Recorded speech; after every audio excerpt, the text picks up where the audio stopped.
Brings up a point. I got a note from somebody this morning whose sister is quite ill with a kidney infection. And I know we've talked about Uva Ursi in the past, how it's really good for urinary tract infections. Would the same apply? Would you? Absolutely. Yeah, so you'd look to The and while you chat about that in a second, I'll just grab you a little lozenge and maybe we can make that a little... oh, okay, for my throat? Yeah. Thank you.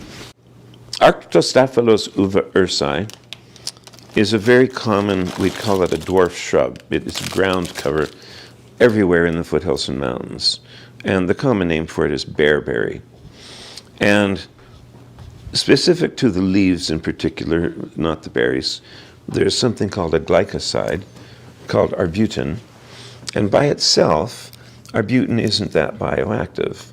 But when you cleave it in half, when you break the glycoside apart, you have just created a really powerful antibiotic.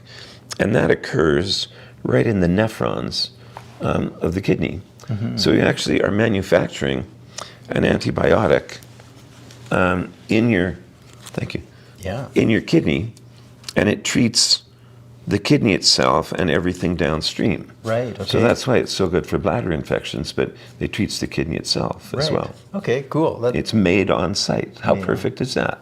It wasn't made in a lab in Toronto or Wuhan. You know, it's made in your own kidney. Yeah, that's amazing. And as we talked about last week, because we got into a conversation about gout, and we were on that theme of like everything you need is around you, right? And you would given that example, if you walk from Calgary to Whistler, you'll never be out of sight of Uva Ursi. It's like the lawn, you know.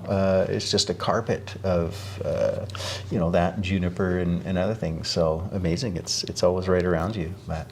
And it's not one of the things that's fussy to prepare.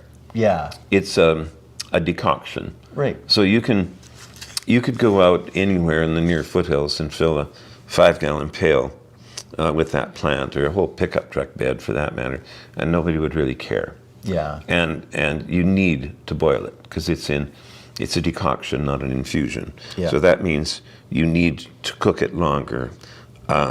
Decoctions are usually leathery leaves and barks and roots, where you've got heavy tissue. Mm-hmm.